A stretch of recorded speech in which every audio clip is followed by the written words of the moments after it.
Hi, CANdid Connection. Hi, Ashley. How are you? Hey Molly, what's going on? Not a whole lot. So I'm sure you noticed, and other people might notice that I'm in not my normal area, or like it just doesn't look like a house behind me. It So looks very fancy. yeah, I'm in Lansing today, and I am coming to you live from Lansing, Michigan. I love it. Um, I'm sitting in the Senate office building right now, so just kind of in their lobby, just watching people as they walk by me and learning some good information as I sit here. So I love that. That's such a great use of your time. it Just is. watching people walk by. No, I'm not being sarcastic. It really It is. is. It really is. And so I do Yeah. have some other meetings that I have to go to today. So that is why I'm here. But I don't know if we can see behind me, but it is apparently Second Amendment Day. So there are like a bunch of Oh people with boy. long guns behind me just walking around the Capitol lawn. So I did not know it was that day today when I showed up today. What So a day to be sitting in Lansing. it is. It's nice. It's chatting with all the sergeants here as we watch them wander around. So No. it's a good day. It's a good day. So there's a state update for you. So anyway, I'm sure for anybody who are the new listeners, I'm Molly Maiden-Blick. I'm the government relations director here in Michigan, obviously with my wonderful co-host Ashley. Hey guys, Michigan grassroots manager. Wonderful, wonderful. All right, we'll go do what we want to talk about. Any updates on your end, Ashley, before we get into state and Yes. federal Yeah. updates? Wow. I'm sorry. Totally just blew out of my mind. I'm sorry about that. Hey, That's yeah. okay. So, you guys have been listening to me for over a year now. I started back in 2021 with Andrew, and this will actually be my last podcast. So I am going to be taking a senior development manager role at the American Cancer Society. So just our C3 friend of ACS Can C4 side of things. It was where I was before I moved over to ACS Can, and I'm going to be managing the Ann Arbor portfolio, which is cool because I live in Ann Arbor. It'll be fun to really really focus locally and where I live. So I'm looking forward to it, but I am. I have mixed emotions because I really love this job and I really loved getting to dig into the policy side of things and, get to know the volunteers, which is really, Yeah, what ACS Can is all about. It's right, about our athletes and our ambassadors, and they're for just sure. such an amazing group of people. And I've really, really loved getting to know everyone and also getting to talk to you guys once a month for the past year. So I'll miss it. Maybe if you're nice, we can have you as like a guest speaker or Maybe. something. We'll see. Yeah. We'll see. We're all pretending to be excited for you, but we're sad. Yeah. So Well, I'm excited and sad, yeah, right? Like that's how it is for leaving sure. any job you actually like. But I Yeah, really, really loved working on this podcast and getting to know, dig into that policy side of things because it's such an important piece of what ACS, the enterprise, does as a whole. yeah. And I know obviously you've been doing this for a while, and I think it was Andrew's like brainchild, but like really it would not have done what it has done without you. So I think for me, for the podcast, for our listeners, like we all need to fully appreciate everything that you've done for this. Molly. So Yeah, thank it's been you. fun kind of learning Yeah. how to create a podcast. Like Right. it's been really Right. interesting. No, you get Yeah. to have that fun editing experience. Yeah. Yes. So maybe you guys will see like a decline in like the Oh, quality here. I'm sure that's not true. We'll see. We'll see. Well, I'll figure it out. I'll figure it out. So, well, thank you for that update. I guess thank you. So we'll continue on with some. Let's see. We got some state updates. So that's from yours truly. Let's see what do we got going on at the state. So it is the end of September, and I guess they're in session tomorrow, which is Wednesday the 28th, and that's going to be probably their last session day before the election. So it sounds like it's going to go long tomorrow, but from sitting here gathering information, no one's really quite sure what they're doing tomorrow. Like, and this is usually what happens, right? There's a lot of caucusing, there's a lot of recessing. So there's just a lot of talking, not necessarily they're here for a long time because they're pushing out a lot of bills or something. It's just a lot of trying to figure out what they want to do. So Yeah. we'll see how long that they're in tomorrow. But then for the election day is November 8th. It's a Yes, it is. Tuesday, as we should know, it's a Tuesday. So that's what a lot of, the entire state is up for reelection. The governor, the entire House, the entire Senate.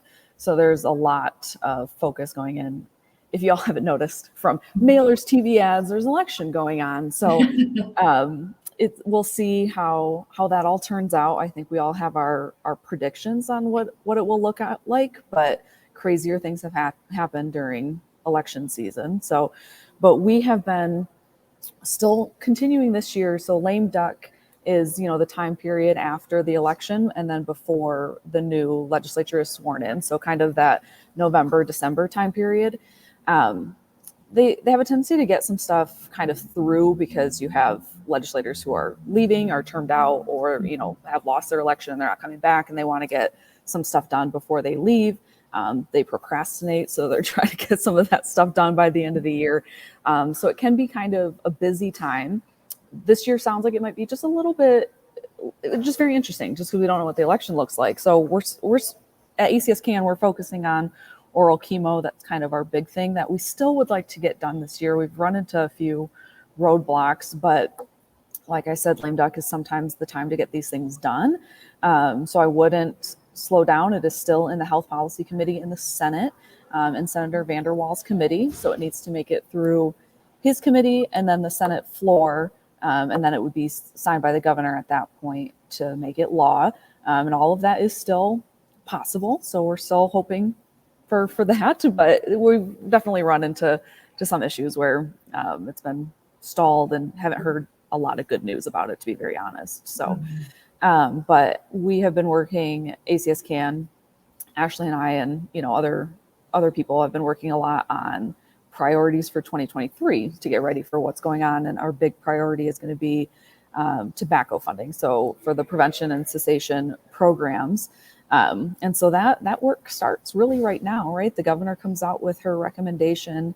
And I say her because it could be either one, right? Or her, but we're thinking that Governor Whitmer is leading that. And it seems like she's probably going to win a second term, but she's working on her budget recommendations. And so, we're really working on seeing where we can fit into her budget and make this a priority for the people of Michigan and, for the people or for the governor to put that in her budget. So that's what we have going on at the state level. Is there anything else I should really touch on that you can think of?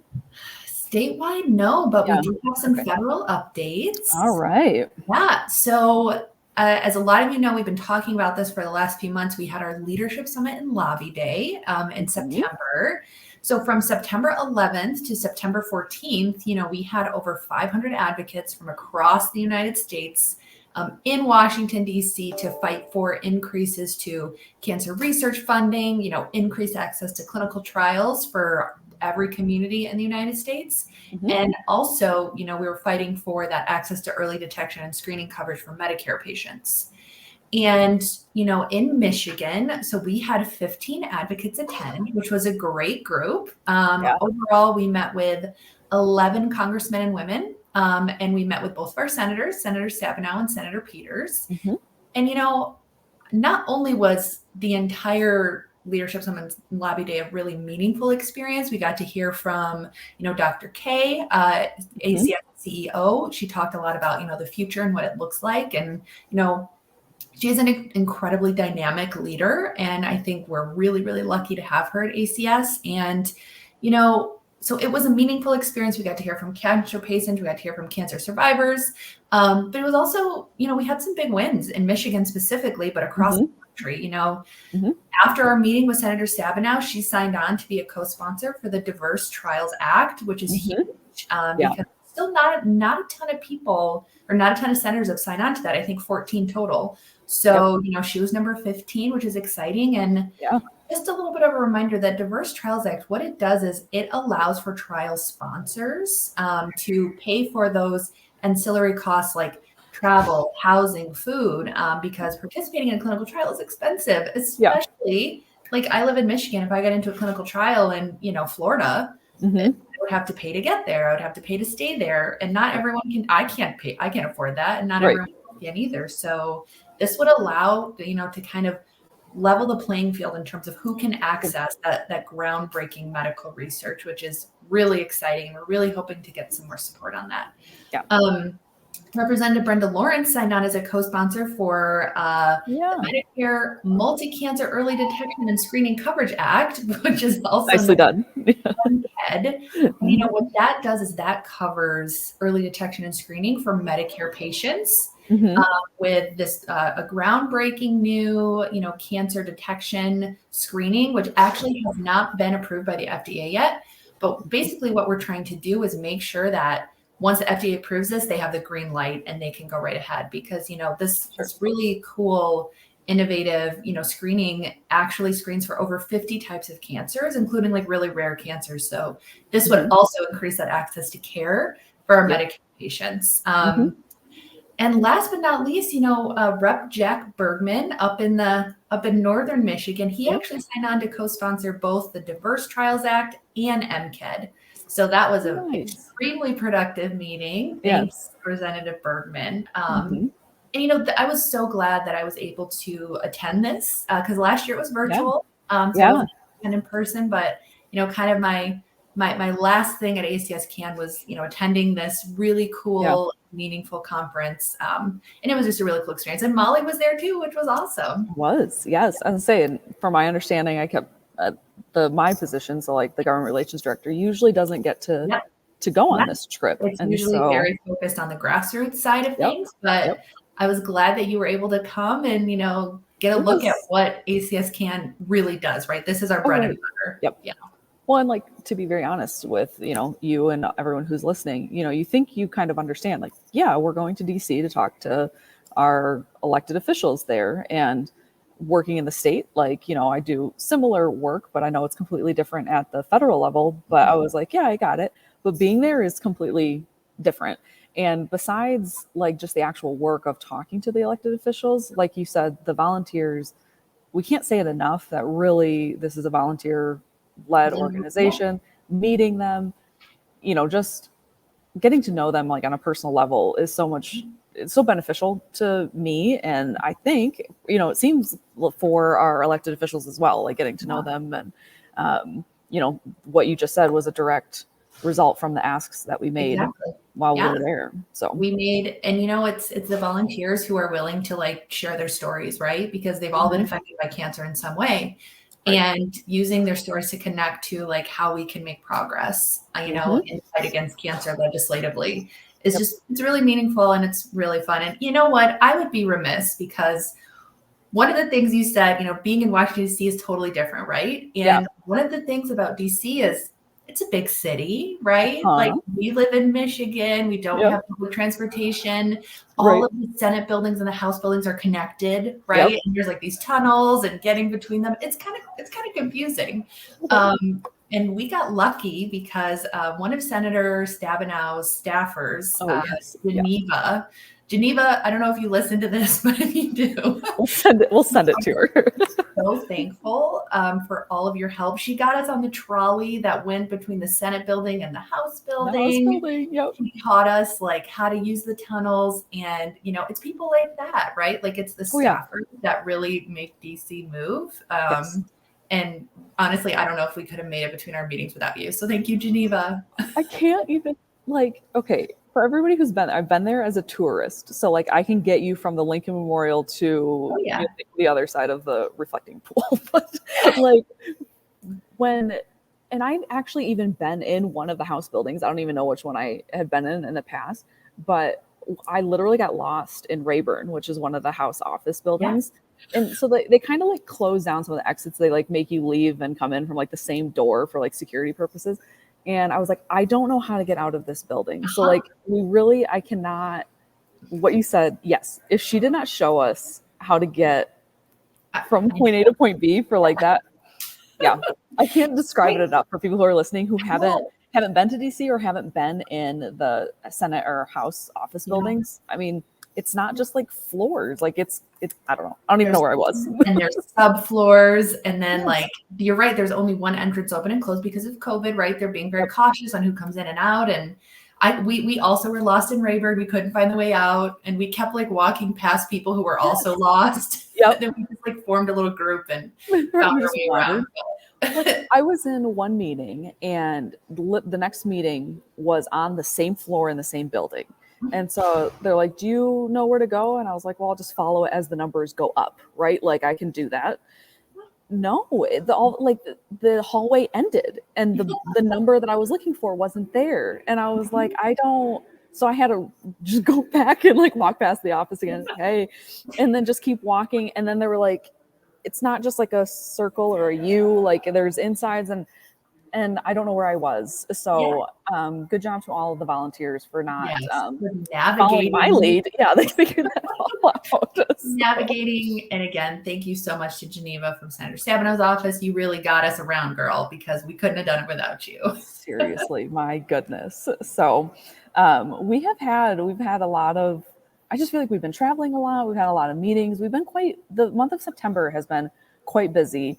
And then Ashley's now, taking on a new role. And I feel like she's doing kind of two jobs, and we just can't thank her enough for all she has done and all she's like willing to continue to do for a bit here to help this transition. So thank you very much. Is just so important. And I feel good. I wake up every day and I feel good about the work that I do. So it's hard to not want to do as many jobs as I possibly can. Yes, so thank you, Molly. And thank you, CANdid Connection, for past year and a half. It's been a fun ride. Well, good. Well, thank you. And we got a good rest of the episode for you this month, and we'll see what we come up with October for you. I think we got some good plans. So we do. All right. Thank you, Ashley. We got an ad now from our sponsors from Carmano, so please enjoy that. Bye.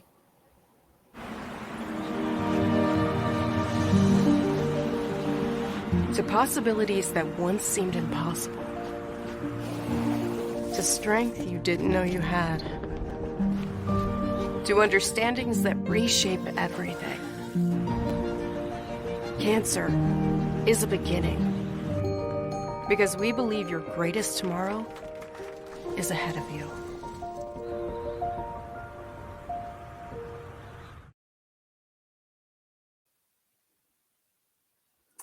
Hello, CANdid Connection. Again, this is your host, Molly Maidenblick, the Government Relations Director with American Cancer Society Cancer Action Network. You have just me for this podcast today. I hope that's all right. I hope I can pull this off without my co-host. So, but we all at American Cancer Society Cancer Action Network are very, very excited for our guest today. We have with us Dr. Isaac Powell. He practices urologic oncology with an interest in prostate cancer. His grant-funded research interests are in the genetics of prostate cancer development and the influence of race on cancer behavior, particularly in African American men. Dr. Powell is a thought leader in prostate cancer.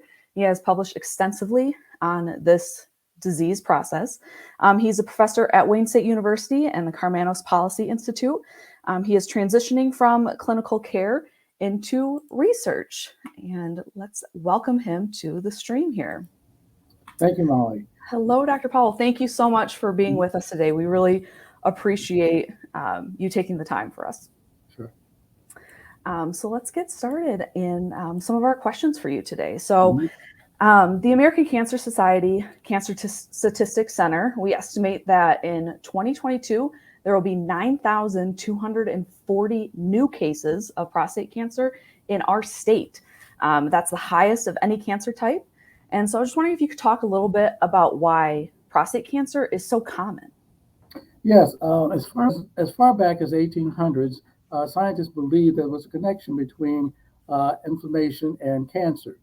Now they weren't able to make any conclusions based on their assumptions and belief because they lacked the technology. Now we're able to say that 15 to 20% of men have chronic inflammation of the prostate gland.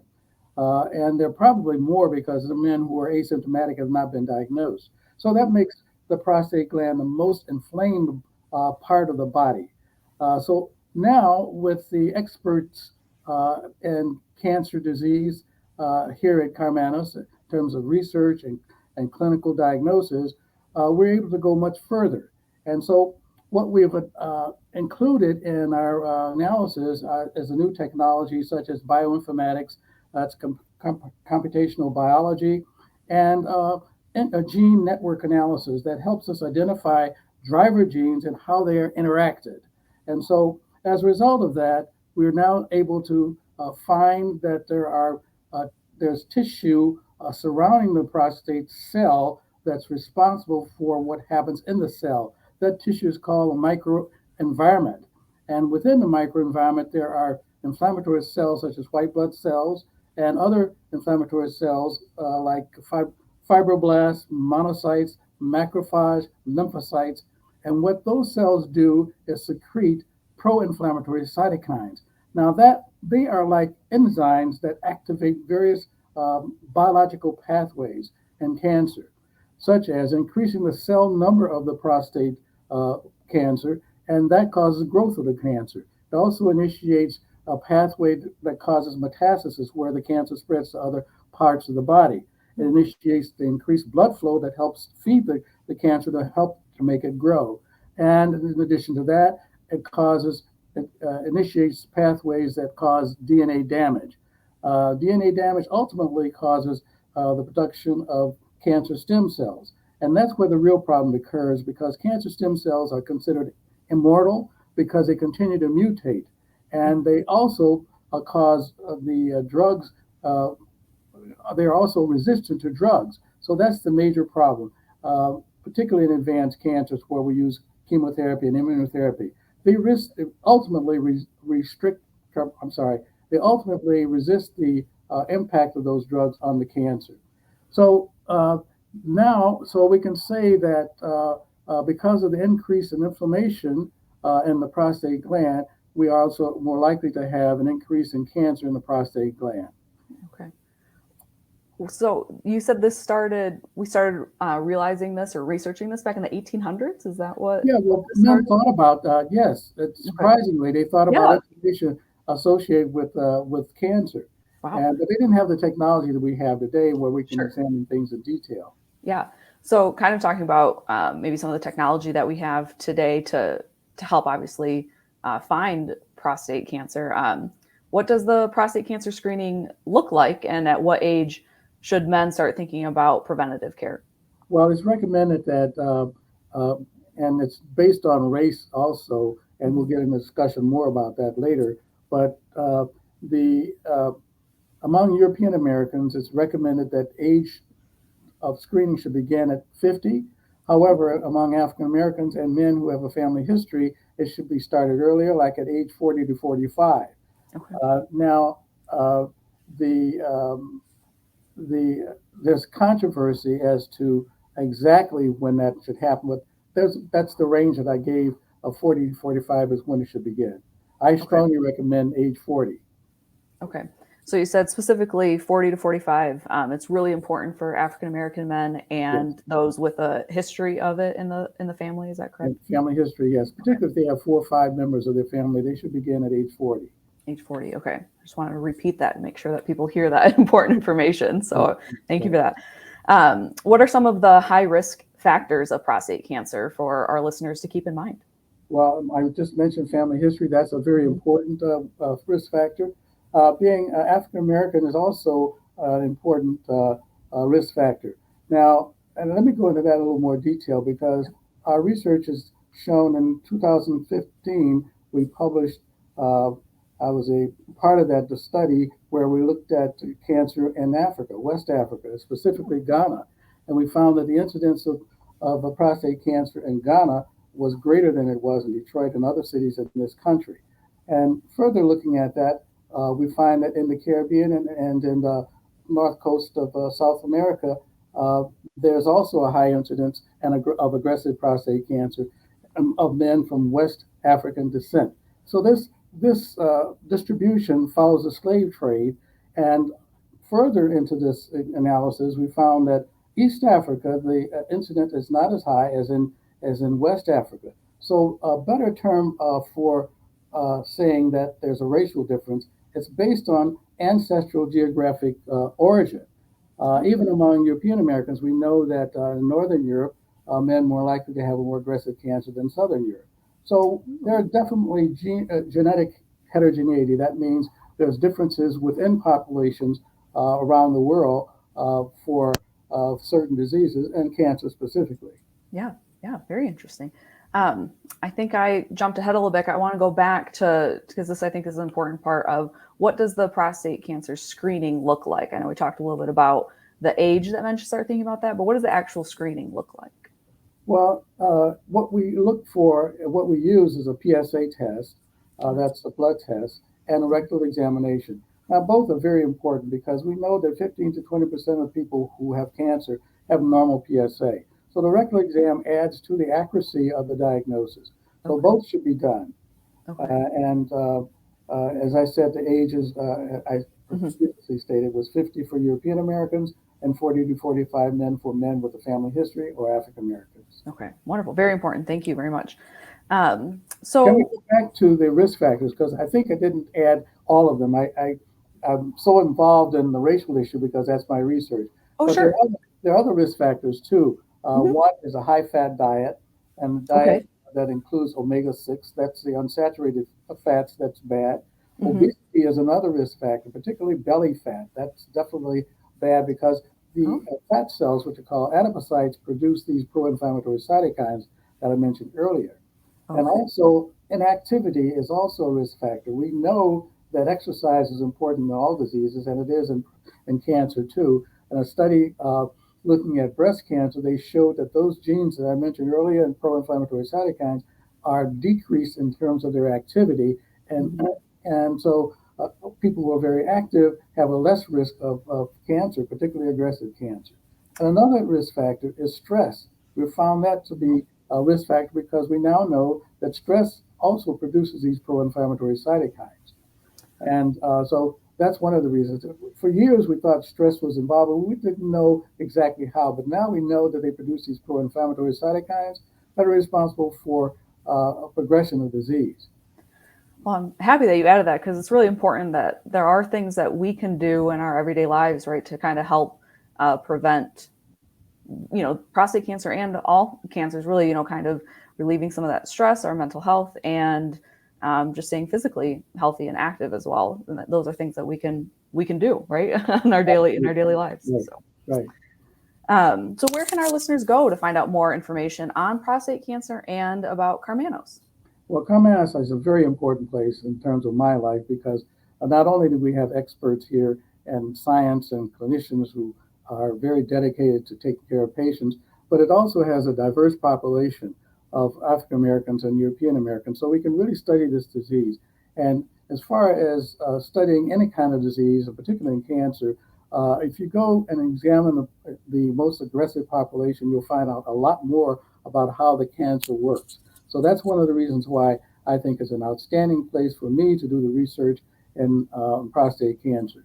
And so what we recommend that listeners will go to is the Karmanos.org or the number 1-800-Karmanos and talk to physicians or scientists there that may help answer their questions. Wonderful. All right. Well, thank you very much, Dr. Powell. I think those are all the questions that I had for you today. I, again, really appreciate you taking the time and just being so thoughtful. And I know all of our listeners will learn a lot from this. And so again, one more time, that the web address is karmanos.org. And Correct. then what was the phone number one more time? 1-800-Karmanos. 1-800-Karmanos. All right. Well, thank you very much. We really appreciate it. Thank you. Hello again, Candid Connection. It is your host, Molly Maidenblick, again, your government relations director for the state. And my co-host today is Jenny Kostin. She is our state lead ambassador. And I am relatively new, but she has been here for a while in that role, and she has been phenomenal.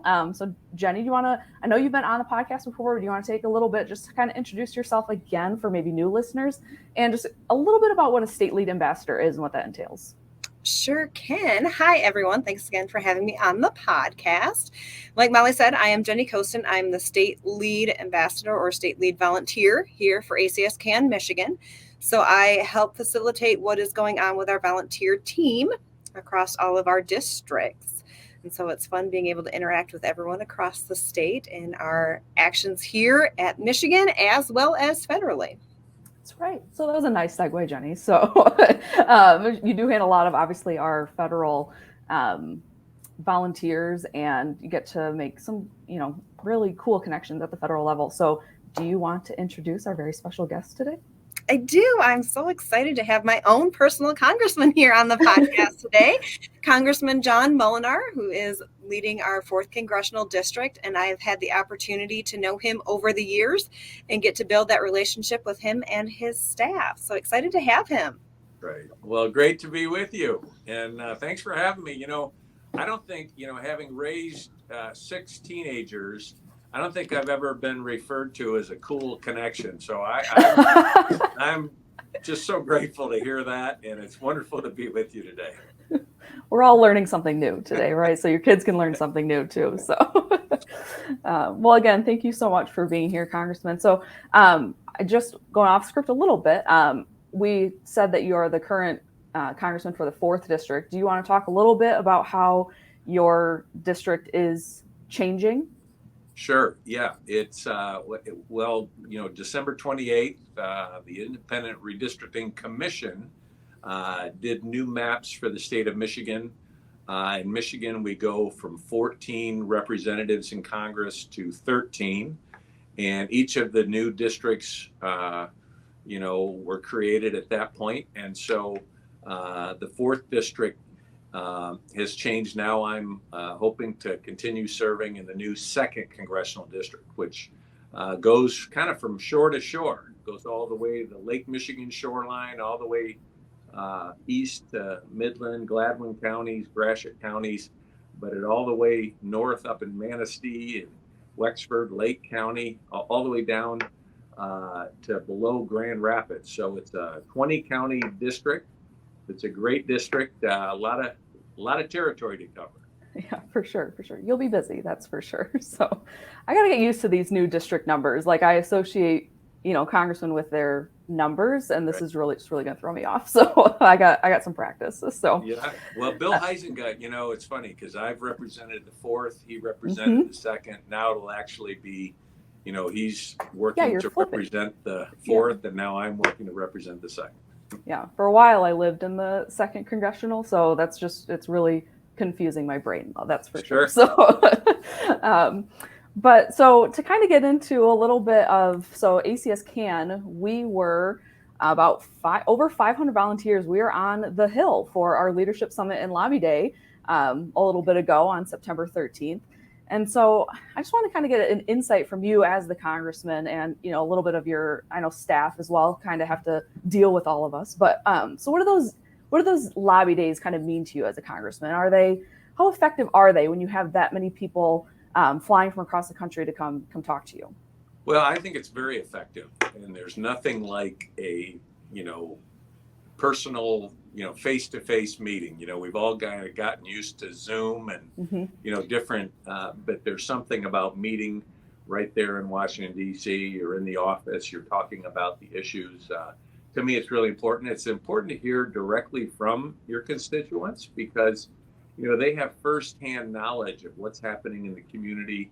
And when you're in Washington, you always love to hear from your constituents, people back home, and kind of reconnecting and hearing firsthand how different policy is affecting the community, how different challenges there are, and what we need to be working on. So to me, it's really important to hear directly from our constituents.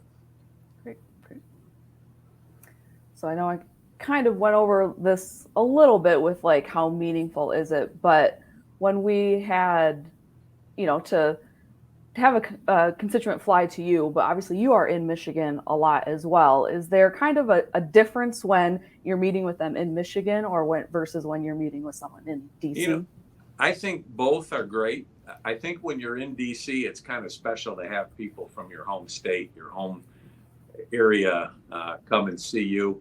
It's nice to be able to share a little bit of what happens in our nation's capital. And I always, one of the challenges with COVID is everything was shut down. And so we didn't really see people that often. I love seeing families coming down to see the different monuments, tour the museums, doing things like that. And when an organization comes and really highlights the work that that is important to them, it really helps focus it, like a laser. So, for instance, in my office, I have a legislative director. I know you've met Ed Kim, and I serve on the Appropriations Committee, which is the funding committee, and on the Health Subcommittee, and we do funding for National Institutes of Health, different priorities that are important to you and your members. And so it's really helpful for me to hear firsthand directly from you. Great.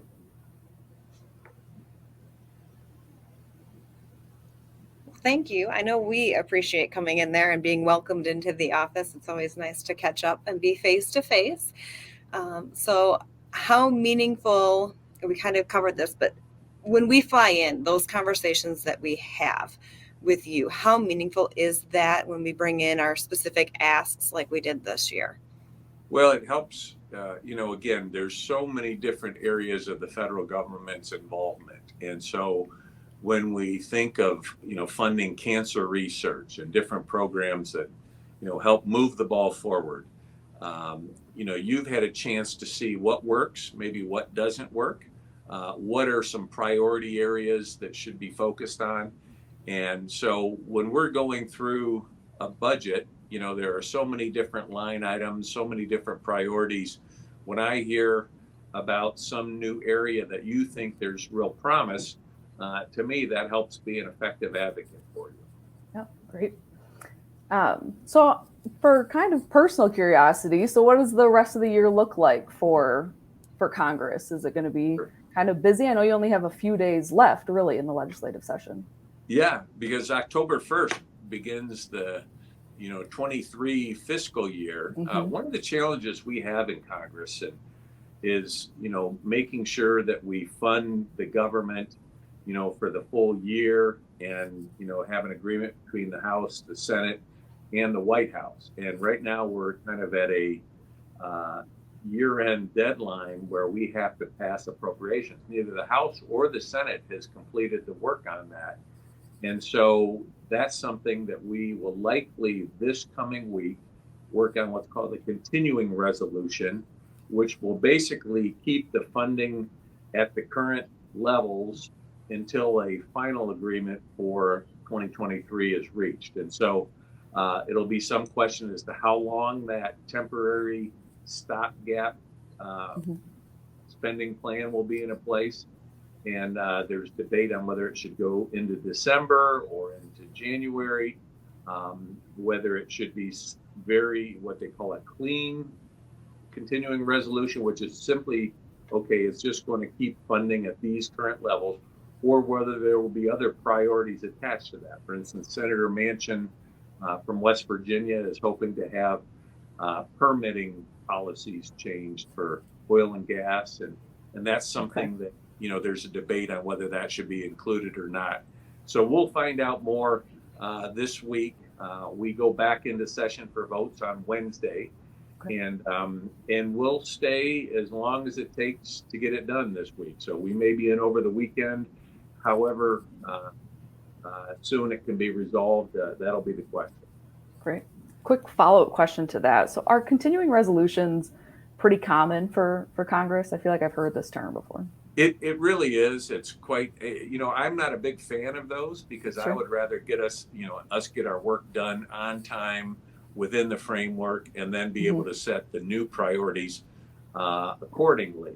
Mm-hmm. However, when you're negotiating between the House, the Senate, and the White House, sometimes those negotiations get bogged down, and unfortunately, it takes a deadline before Congress, tends to get things done. So it's kind of like when you're in school and you have to write a term paper. The last few hours before the term papers due tend to be more productive than the previous one. So sadly, that's the case in Congress as well. Sure. Well, I have a follow-up to all of that since we did meet in DC, but myself and those that are familiar with you from meeting with you either in district or in DC, not everyone's as comfortable as reaching out and having a face-to-face. So what are your ways or preferred forms of communication from your constituents? Well, first, I want people to know we have a great website, moolenaar.house.gov, and that has really great information about all the resources that our office has to help people who have some kind of a concern related to the federal government. So if people are having problems with the VA or the IRS, that's a good entry point. If there are young people who are interested in pursuing one of the military academies, the service academies, there's a section there. If people are visiting Washington, D.C., there's a section there. If there are issues of concern, there's a way to interact with our team and communicate. So it's really a helpful resource. Other ways, we have a phone number, our district office, 989-631-2552, is a good resource, especially for people who are having, some kinds of concerns with the federal government. I'm always available to meet with people throughout the district as well. And, sometimes it's a cup of coffee, sometimes it's, coming to one of the district offices. But whatever we can do to be available, that's what I hope to do.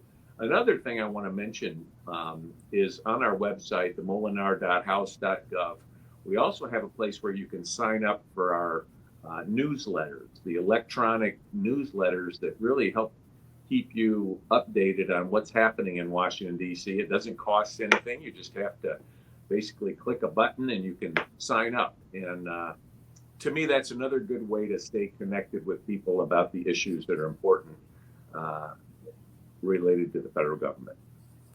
Sure. Sometimes it's, more helpful to get kind of the news from your congressman instead of kind of what the news is in the national news, right? Because it's a little more important when it's local, like what's happening. We really try and summarize what's happening in Washington and how it relates to our district, how it relates to the state of Michigan. And it's always nice to have that correlation. Right. Absolutely. And your website's super friendly, like you were talking about. It's user friendly. That's how I always kept up to date on where you're at in the district, because you always post the month before where you're going to be. So that's been very helpful as a volunteer. Good. Glad to hear that. Yeah, that is very helpful because sometimes it's hard to track you down, and not you, but I mean congressmen in general can't fly to DC. So, well, I think that is, I don't want to take up any more of your time today, Congressman. We do, again, really appreciate you taking the time to do this. I know our listeners will be very happy to hear from you. And again, what is the website that people can go to contact you? moolenaar.house.gov. And I want to thank you also for the great work you and your team are doing, advocating in Washington, D.C., as well as, I know on the state level. I know you've got a lot of volunteers involved who, to me, it's meant a lot to hear people's personal stories. And, I just appreciate the relationship very much. So thank you. I'll say thank you, but we know that's all Jenny. So, but well, thank you both very much. Again, we appreciate everyone's time today. So thank you, Candid Connection. Great to see you. Bye-bye. Take care.